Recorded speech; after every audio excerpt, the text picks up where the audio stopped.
In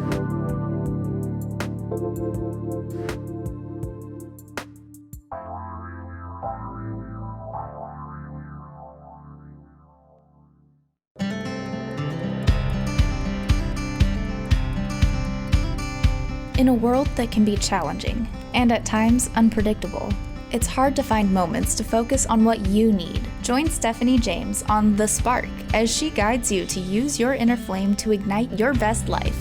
As a best-selling author, psychotherapist, transformational life coach, and international show host, Stephanie is dedicated to helping you create a life that takes you, your goals, and your passions to the next level, so you can live a life that is fully lit up and fully alive. She believes that your life is meant to be a beautiful expression of the things that light you up. That by living your dreams, you give permission to others to do the same.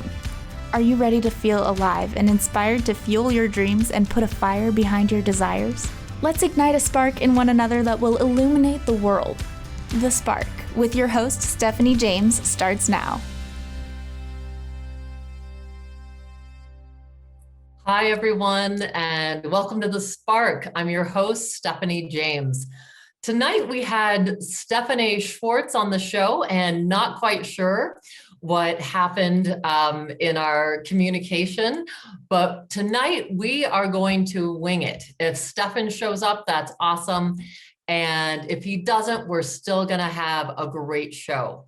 I am so thrilled to have my producer, Jacob Kappas, with us tonight, and he and I are going to be chatting a little bit. And Jacob, I know that you just got engaged. Congratulations. Thank you very much. Yeah, just about 2.5 weeks ago.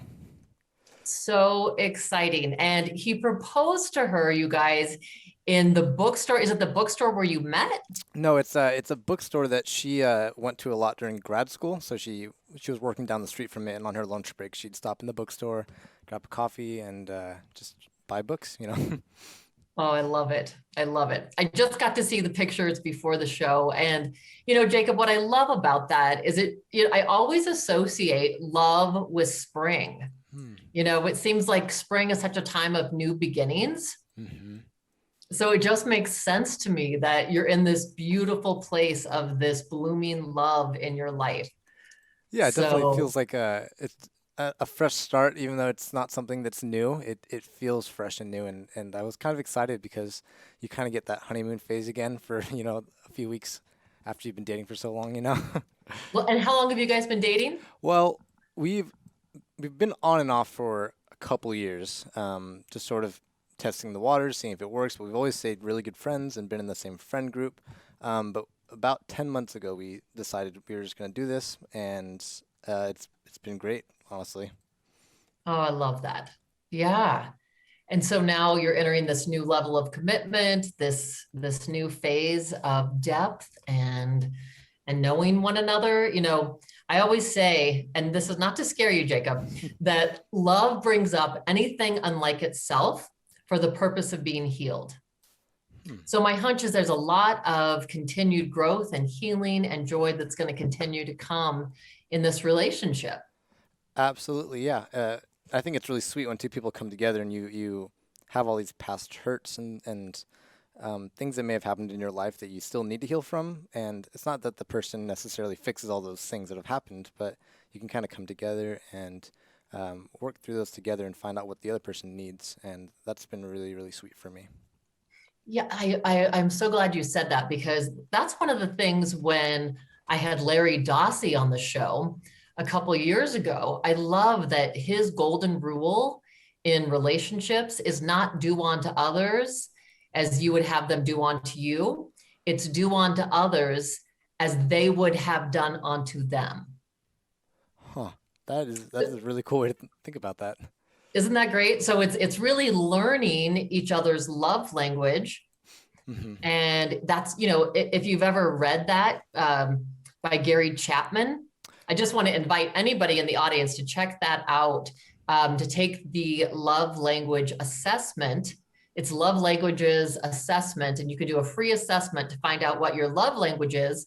And the reason that's so important is because we might have one love language, and the 5 love languages are gifts, acts of service, words of affirmation, quality time and physical touch. And so if your love language, for example, is quality time and your partner's is acts of service, you might miss each other. It's like one of you is speaking Portuguese and the other one speaking Swahili. So it's learning each other's love languages so you can gift each other in that language.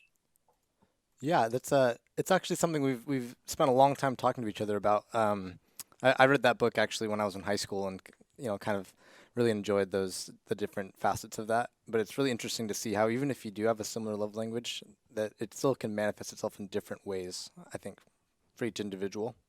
Yeah, absolutely. What's your love language, Jacob? Well, like many people who are my age and who are male, physical touch and words of affirmation for me.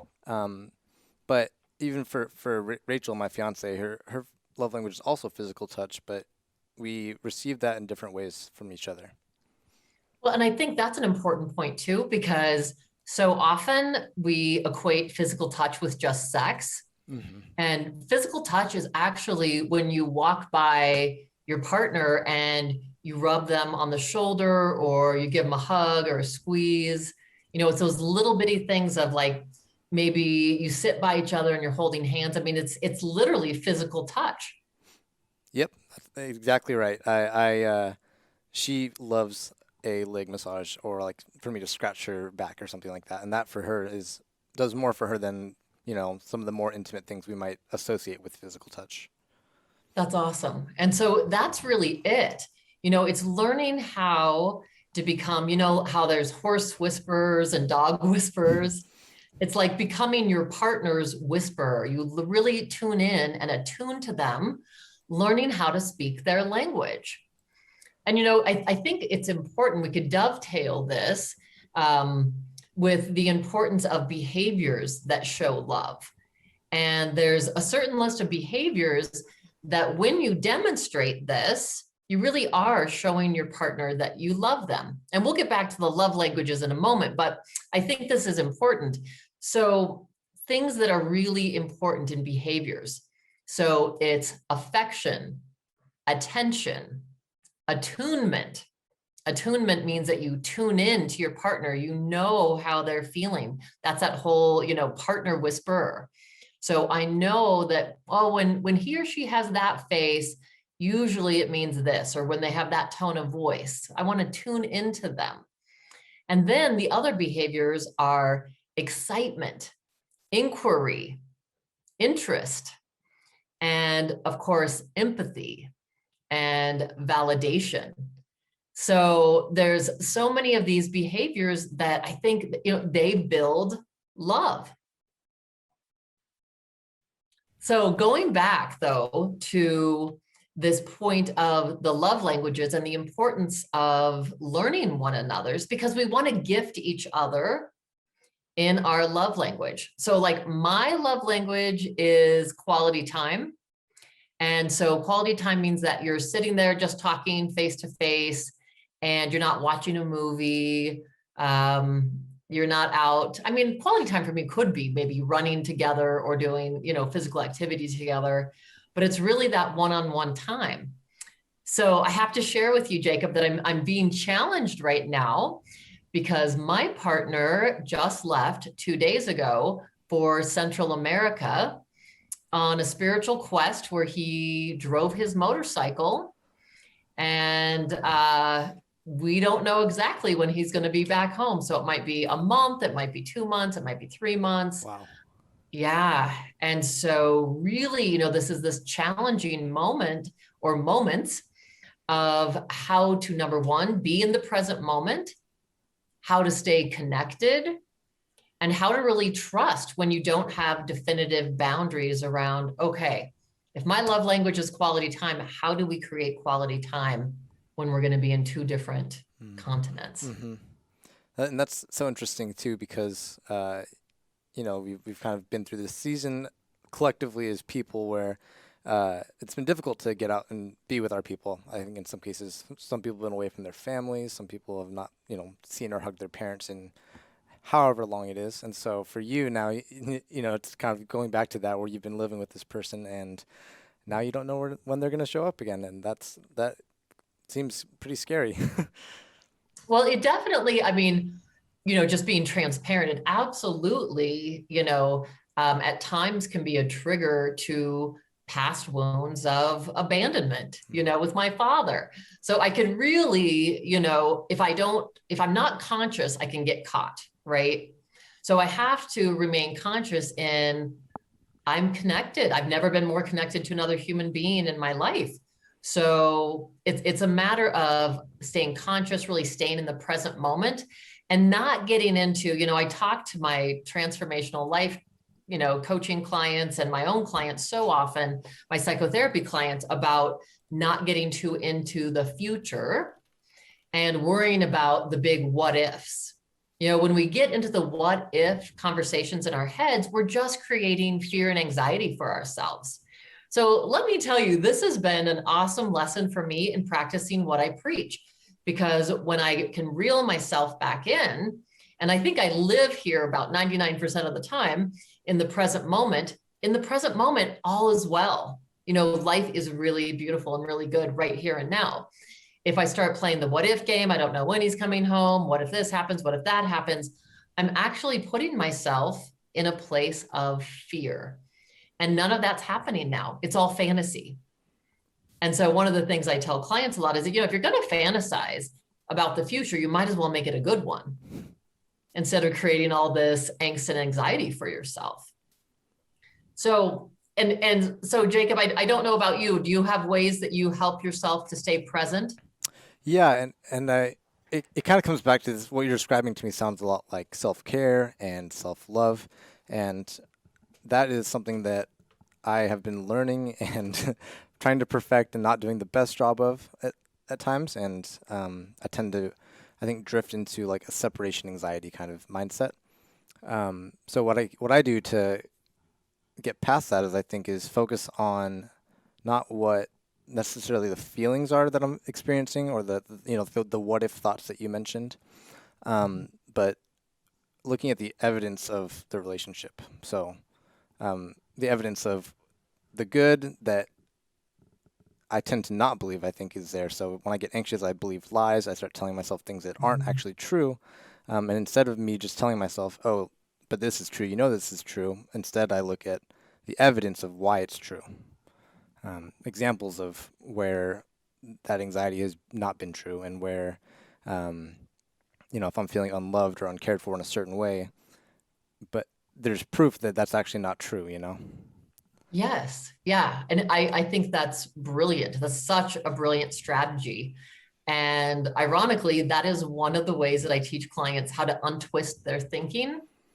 And I call it looking for evidence, right? So you're looking for the data, you're looking for the evidence that supports this negative belief or this unrealistic belief.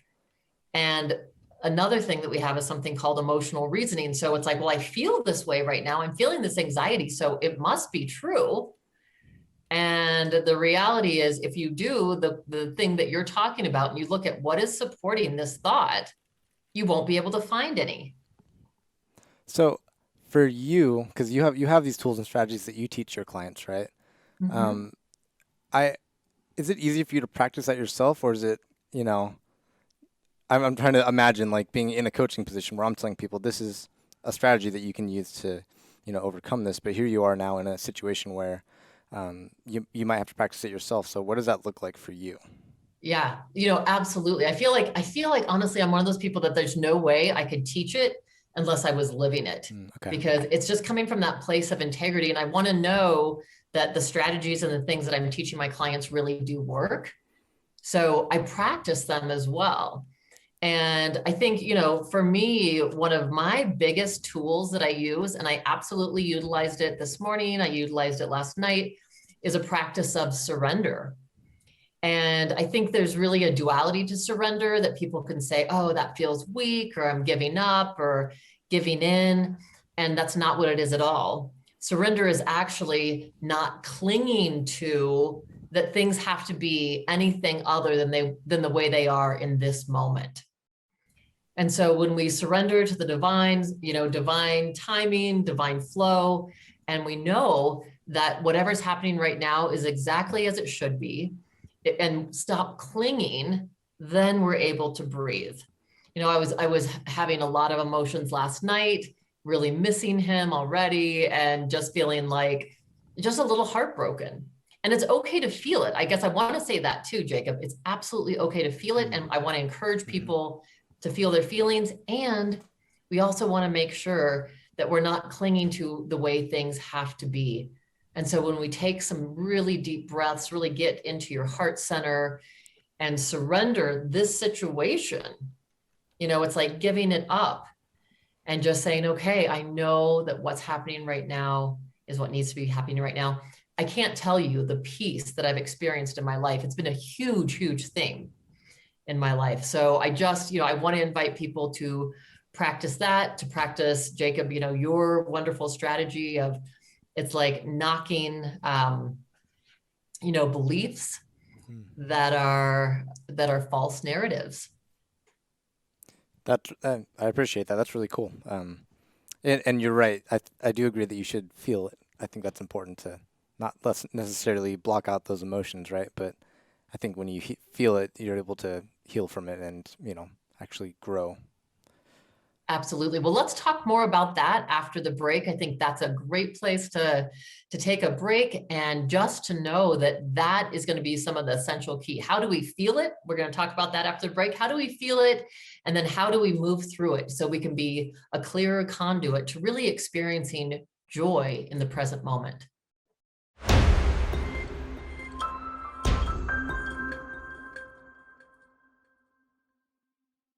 Welcome back to The Spark. So glad to have you here with us tonight. So thankful for this beautiful listening audience.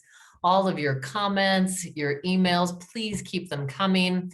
You can get a hold of me at any time at stephaniejames.world. And you can find events that are upcoming, my speaking events. You can join the Igniting Your Best Life group. And you can purchase my book, The Spark, Igniting Your Best Life, and sign up for your own transformational life coaching with me.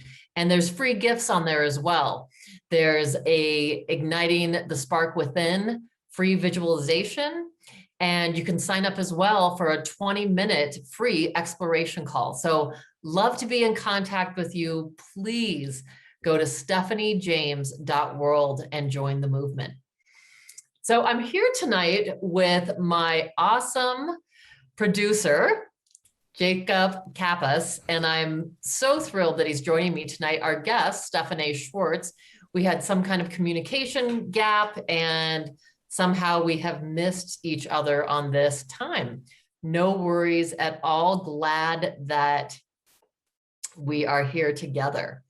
So we've been talking about relationships and love. And one of the things we kind of left off with, Jacob, is this thing of allowing ourselves to feel our feelings. Yeah, and I think initially when I was describing my practice for sort of shutting out anxiety and these negative thoughts, I said that, you know, I don't focus on the emotion. I kind of try to like logic my way out of it almost, and focus on the facts, I guess you could put it. But then you mentioned, you know, that it is important to feel the emotions, I think, to work through them, and to allow yourself to grow that way. And I guess I'm kind of curious, like, what are some ways that you would kind of maybe do both, I guess? So. Yeah, great question. I think that, you know, one of the important things is, you know, there's this saying that we all know that what we resist persists. So if we're like really trying to push down the anxiety and we're really trying to push down sorrow, it's going to come back up with a vengeance. So what we want to do is acknowledge, first of all, that we're even experiencing it. There's this great mnemonic device, which is naming is taming. So as we name it, you know, Jacob, even as you're having anxiety, if you name it like, I am experiencing anxiety right now, what you've done is you've objectified it. You've taken it outside of you. And so you, instead of saying, I am anxious and defining yourself as this anxious person, you're saying, I'm experiencing anxiety. And just that little switch in your mind, it's a little switch in perspective, gives you some distance. So you can actually hold it in a different way. And so, what I invite people to do too is to really do a body meditation. And it's definitely something that I've worked on through my life, and it's becoming a better reader of how your body registers emotions. So Jacob, if I asked you right now, like, where do you usually experience anxiety? Where do you get a physical hit of that? What would you say? And when you say physical hit, you mean where, like, in my body am I feeling that anxiety? Mm-hmm. I feel it in I feel heavy in my chest. Sort of like a pressure feeling, I'd say. And I also kind of feel it in my head. I think sometimes I get like maybe anxiety-induced headaches or something like that. A little Yeah. bit of pressure there. Yeah, that makes perfect sense. I experience it as well, as that tightness in the chest, and then I really feel it in my throat. Okay. And so as we start to become better readers of our emotions and where they land in our body, we can say, okay, I'm experiencing anxiety, or I'm experiencing deep sadness right now. My chest is really heavy. My heart hurts. And instead of saying, I don't want that, I'm not going to have that, instead of exacerbating the emotion by saying, we have anxiety about having anxiety, and we get mad that we're mad, and so we can intensify our experience instead of just saying, again, yep, that's what's here. And we breathe in to that emotion. We breathe into that energy center. So when we do that, instead of, saying, I don't want to feel this way, I'm not going to feel it, we're just like, okay, what's here? And so by doing that, we really are able to lessen actually the intensification of the emotion itself. And as we just focus on, okay, am I having a tightness in my chest? Is my throat tight? What we start to notice is that energy that's there starts to move and shift and actually dissipate as we breathe into it. And an important thing too is, you get out of the mind and into the body. When they've done research where they evoked by sharp noise or something with research students, something that would stimulate the flight or fight response, the brain stays lit up in anxiety only 90 seconds. That's the average that we actually feel anxious if we don't start telling ourselves the story about it. As we start telling ourselves the story and we're multiplying, like, oh my gosh, I know this person was talking about me, and I know they probably think I'm this and they probably think I'm that. The more we say the story, the more cortisol and adrenaline are getting released, the higher the anxiety feeling.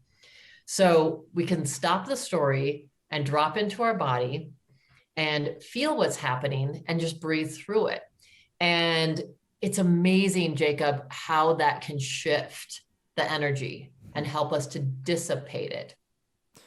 Yeah, that's really interesting. I don't think I've ever like consciously tried to do that, but now that you've mentioned it, next time I'm feeling that, I think I might, give that a try. You mentioned we get anxious about being anxious, or we are mad that we're mad.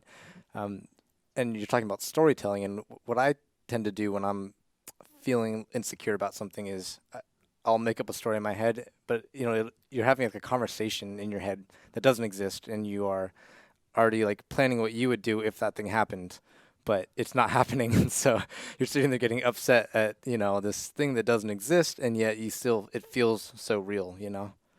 It does feel so real. And I think, again, this is the importance of bringing ourselves back to the present moment.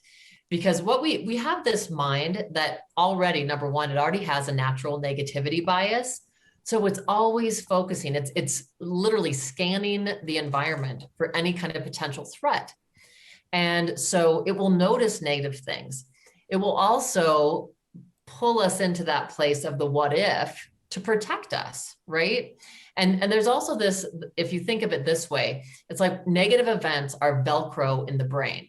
So like when you were 5 or 6 years old and you touched the hot stove, you only had to touch it once for your brain to file that as never do that again, right? It was painful, it hurt. Mm-hmm. And positive experiences are a little bit more like, I say, like fried eggs on a Teflon pan. They slide right off because our brain doesn't need to file those to perpetuate our species, right? It's really that it's the negative events, the things we have to watch out for. So in a way, our brain's just trying to keep us safe when it's playing the what if game. And we have to get really clear that the what if game does not serve us at all. And so here's the great thing. is that we can actually program our mind for what we want to think about instead. Now, I want to reiterate, this isn't about avoiding your emotions by any means. It's about when you realize what's happening and you are having an emotional response that is not based on reality, but the story, you can reel yourself back into the present moment and mood alter at will. So here's the thing, Jacob, like when you were telling me that you're thinking about the future and then you start getting all this anxiety and all this is happening, like you said, it's not happening now, but physiologically you're experiencing it. You're getting the adrenaline and cortisol dump. You're getting the, anxiety in your body. And the same is true if we're ruminating about the past. We're like, oh, why did that happen? Or why did I do this? Or why did that person do this to me? None of that is happening in the present moment, but our mind is experiencing it as happening now. So we get the hit of emotion, we get the physiological response. So here's the beautiful thing, is that what we can do is we can choose to breathe into our body again. I really encourage people to like feel into their hands. One of the ways to bring ourselves to the present moment is really breathing into your hands. You can put your hands together in a prayer position. And what you do is you feel into each finger, through each finger to each fingertip. You feel into your palms. You feel into the energy and space in between your hands. And as you're breathing into that, it's bringing you back more and more to the present moment. And then you can choose what you want to focus on. That's one of the beautiful things about us as human beings. We can choose what we pay attention to. So choosing to pay attention to a memory, you could actually pull up a memory, Jacob, if you thought of right now a favorite place you went to as a kiddo. And when you think of this place, you feel joy, you felt safe, comfortable, carefree.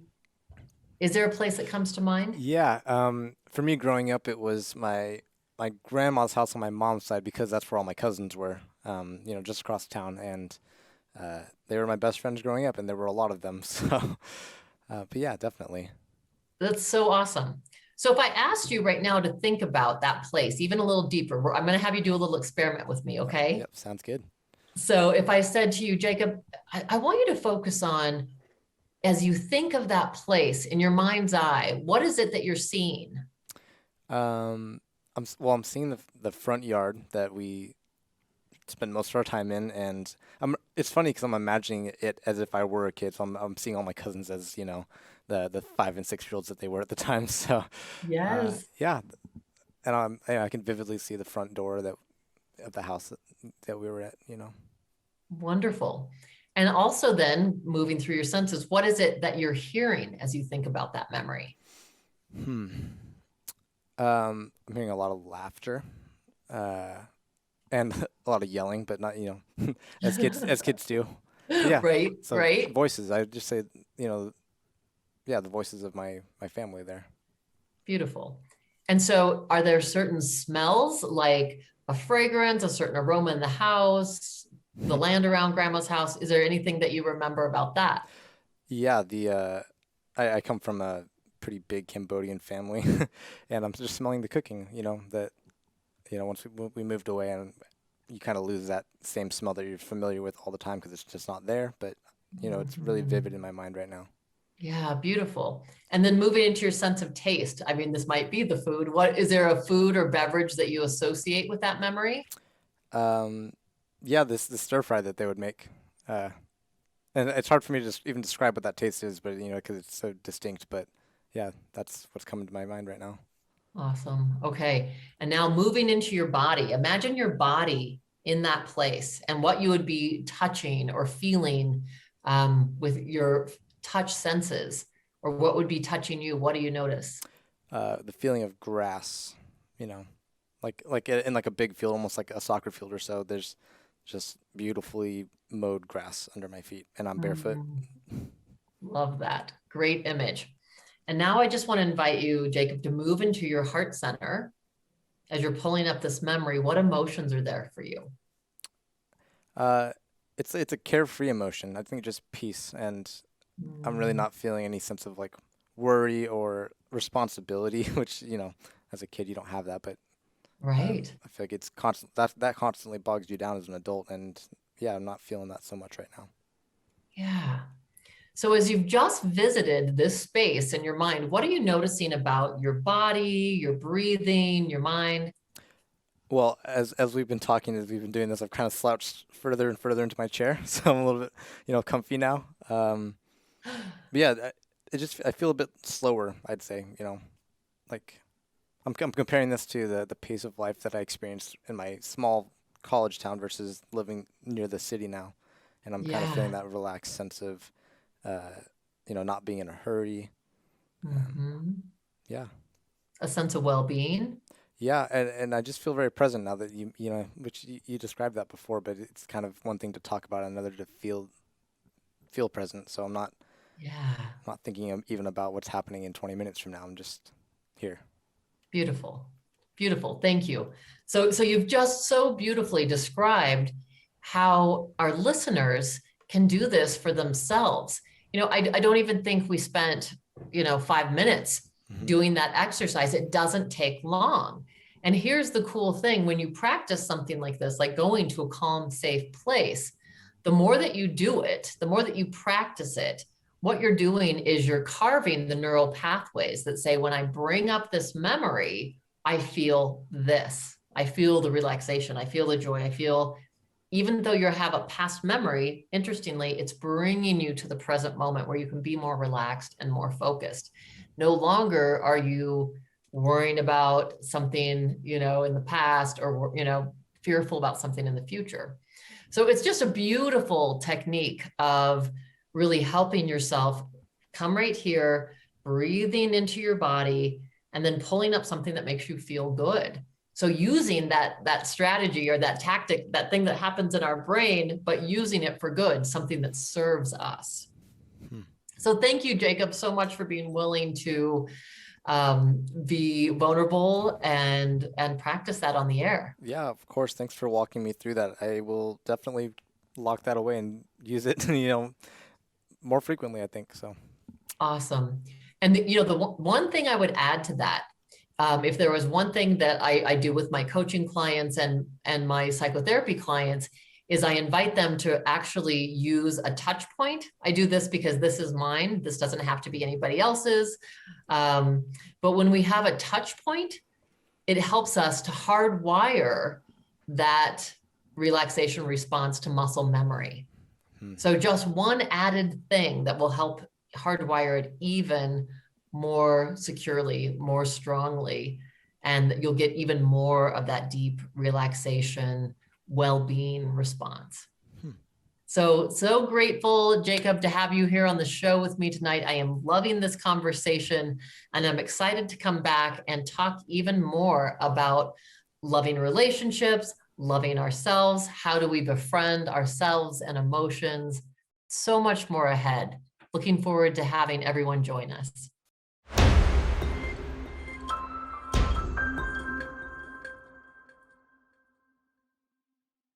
Welcome back to The Spark. So excited that you're here with us tonight. We're having a really unique and really intimate conversation with myself and my producer, Jacob Kappas, who is so awesome that he stepped up tonight when our guest, Stefan Schwartz, wasn't able to make it.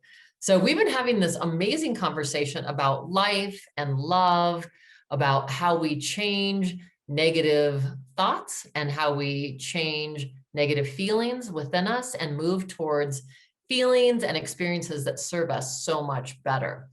And so, Jacob, what other questions do you have that might go along with what we're talking about tonight? Yeah, so, this has been like a very one-on-one conversation between the two of us, and you walked me through that exercise, which was very helpful. And I'm kind of just curious what it looks like to support someone else in that. So whether it's a partner or a close friend or a family member who is, you know, dealing with those negative emotions too, and what it looks like to be, to come alongside them and not necessarily take on a coaching role, but, be a supporter. Sure. Yeah. That's such a great question, because I think this does go back to what we were talking about when we were talking about the love languages. Mm-hmm. And you and I were talking about this a little bit on break. I think that when someone's going through a tough emotion, our natural go-to is to say, what we would want to hear, or to do what we would, again, have done unto us, not necessarily what our partner needs. So I think one of the most important questions you can ask when someone's struggling is to say to them, how can I support you? Now, they might not know. They might say, I don't know. They're feeling overwhelmed, especially if they're really having an anxiety response. And if it's your partner, then oftentimes you don't even have to say anything. It can literally be, I'm here to support you. Let me know how I can do that. And I'm just going to sit here. I'm going to listen, whatever you need to say, or if you want me to hold your hand, I'm right here. So sometimes it's just physical proximity. And I think, Jacob, too, one of the things that's really important that I see with a lot of the couples, I do a lot of couples counseling. One of the important pieces is to try not and fix it for our partner. Right. So when we get into fix it mode, we're not even really hearing them anymore. We're already, our mind's going, we're like, okay, I don't want my partner to hurt. So if they just do this, this, and this, I know this is going to work. They're going to feel better. And sometimes when our partners are in pain, they just need a witness. They need to be heard and felt heard and seen. And I think when that happens, that can be part of the healing, to just be able to get their feelings out, even when it makes us as the partner uncomfortable hearing it. It's like, as we just talked about, Jacob, allowing ourselves to have our own emotions. We have to allow our partners to have their own emotions and their own experience as well. That makes a lot of sense. And you're saying this to me, and I'm realizing that is what I do. Is I enter fix it mode right away, or I tend to. And sometimes what happens as a byproduct of that, which is actually pretty negative, I think, is that sometimes I'll make it about me at that point. You've tried to fix it, you've done what you think is caring and loving to that person, and then when it's not working, you take it personally, and you're wondering, well, why aren't you accepting this from me right now? And that, I feel like that just makes it way worse. Yeah. And I want you to know, Jacob, it's absolutely so common. I think as partners, that naturally happens unless we learn about it, unless we get conscious about that there's actually other ways that we can deal with it and other things we can do. And so that's just what you're learning now. And so your response is very, very normal. So we want to fix it. If we can't fix it, then we get frustrated and we personalize it. So stepping out of that old narrative of how you do that, I think is going to be really important for you. And so you could even say, gosh, I'm really struggling because I just want to fix this for you. And instead, I just want to choose to support you in the way that you need to be supported. So it's really inviting in that conversation with our partners. It's that touch point of saying, what is it that you need? And how can I best support you? Yeah, I think that's really cool. It's Yeah. something that I think it probably takes practice. I think that hearing it and doing it are two different things, right? Oh, for sure. And I'll share with you, it took me a long time. I would say in my teenage years and early 20s, I had a little hot head. I had gone through my own pain through my parents' divorce and had definitely struggled with the distancing from my father, feeling like, wow, I must be unlovable. And I really internalized that. And so until I really did some work through my 20s and into my 30s, that's how I started transforming that belief. But I think I carried around that. And so I wasn't always as good at gauging when I was getting upset or angry. And so as I've practiced throughout my life, identifying when feelings are coming up, and learning how to befriend these emotions, I'm able to say, without exploding, without raising my voice, literally being able to say, I am so angry with you right now. And, there's been times, not with my current partner, but with ex-partners, where I would have to say, like, we would maybe be having a political conversation. I had a boyfriend who he and I had opposite political views. And so when that button was getting pushed, I could get ramped up. I could feel, again, really being sensitive to what was happening in my body. I could feel this heat coming in, my throat getting tight. Mm-hmm. And I would say, I'm getting so ticked right now. I can feel it. And so I'm going to go take a 20-minute break. And then when I'm not in this place, we can talk about it again.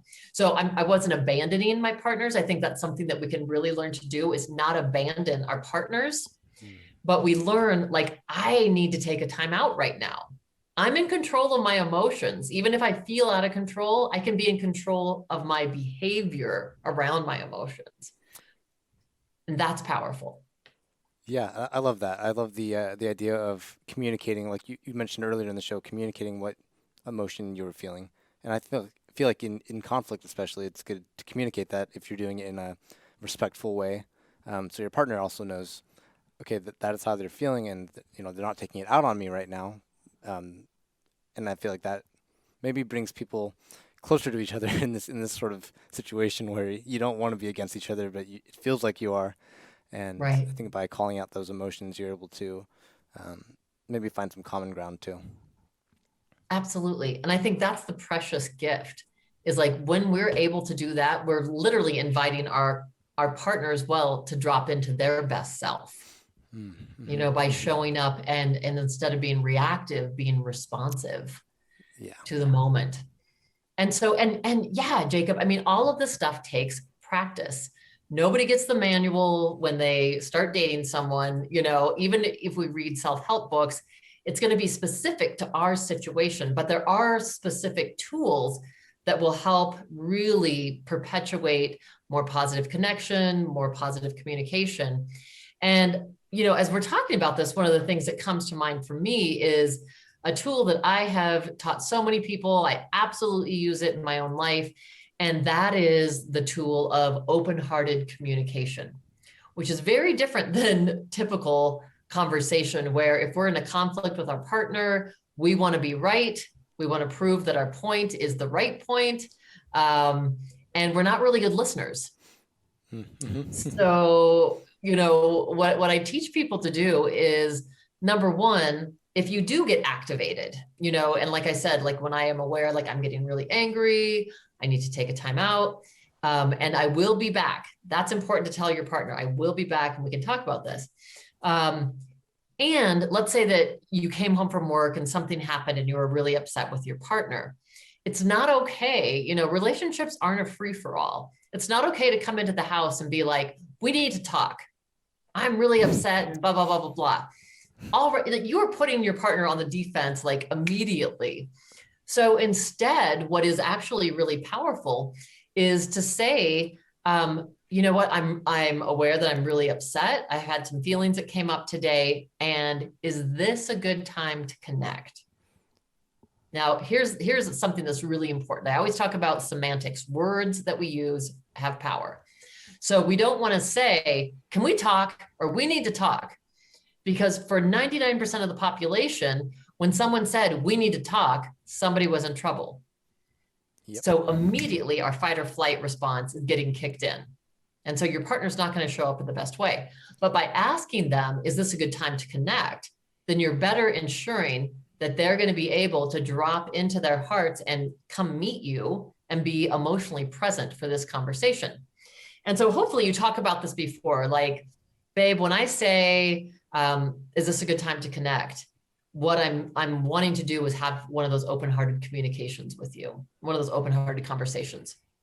And so when we do that, what we've agreed on ahead of time is when we have these kind of communications with one another, we drop our egos at the door. The goal is not who's right or wrong. You don't even have to agree with me. But what we've agreed to do is move towards a common goal that we are going to work towards understanding one another and connection. So the goal is very, very different than typical conversations, right? It's connection and understanding, not who's right or wrong.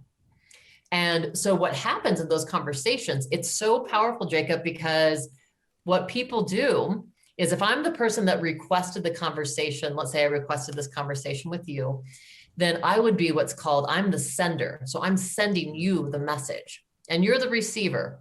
So your job as a receiver is just to listen. And here's the hard part, because when we're just the person that's supposed to listen, oftentimes what can happen is we're already having the conversation of how we're going to respond in our minds. So we're not really listening. And so it's as much as we can drop into our hearts, be emotionally present, and you don't interrupt, you just listen. And then as the receiver, you're going to say back to the sender, okay, this is what I'm getting. This is what I heard you say. Tell me, do I have it? Did I get it? And then I always tell people that the extra credit question is to say, is there anything else? So, I think that is inviting this space where healing can actually occur. And then you can reverse it. After, you've said, if you're the sender and you've said everything you need to say, you feel like your partner has heard you. And I forgot a very important secondary thing. As the receiver, one of the important things you can do too, after your partner feels like you've really heard them and you get it, you do some validation where you say, wow, that makes sense. Now, again, this isn't agreeing with them, but it's saying, wow, if you really thought that I was out running around and didn't call you because I didn't care, yeah, I would probably be upset too. Okay. Again, it's not agreeing with them saying their reaction or response or what they're saying to you is okay with you. You're not saying, yeah, that's the truth, I didn't care about you. You're saying, oh, I understand how you could be feeling that way given the circumstances. And then you're able to reverse it. And so both people end up really feeling heard. And it's when we feel heard and when we feel validated, we're really able to move towards resolution and repair. It is amazing. It's such a healing balm. So this is a strategy I teach, all of my clients, all of my transformation clients. And what is amazing is even if it feels canned and kind of awkward at first, the more you practice it, it just becomes natural. It's just flow.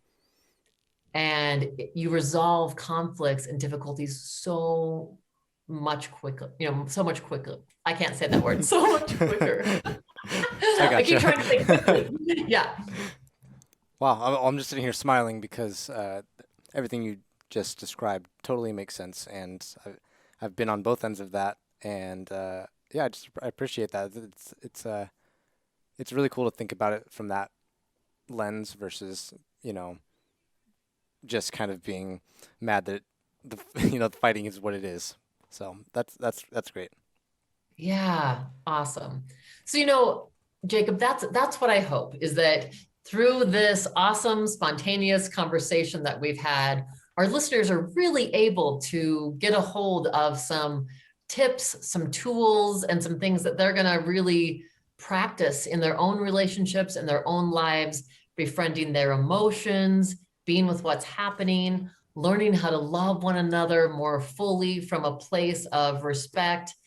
And, this is the way that we start changing the world, Jacob. We do the work within ourselves, we bring it to our relationships, and then it's just like the pebble in the pond, right? And the concentric circles of love and healing are going to go out through the entire world. So thank you all so much for being here, joining us on the Spark tonight, myself and my awesome, awesome producer, Jacob Kappas. And again, for information on doing work with me, on whether it's transformational life coaching or joining one of our wonderful events, joining the Igniting Your Best Life group, find me on stephaniejames.world. Thanks for being here tonight. Thanks for tuning into The Spark with Stephanie James.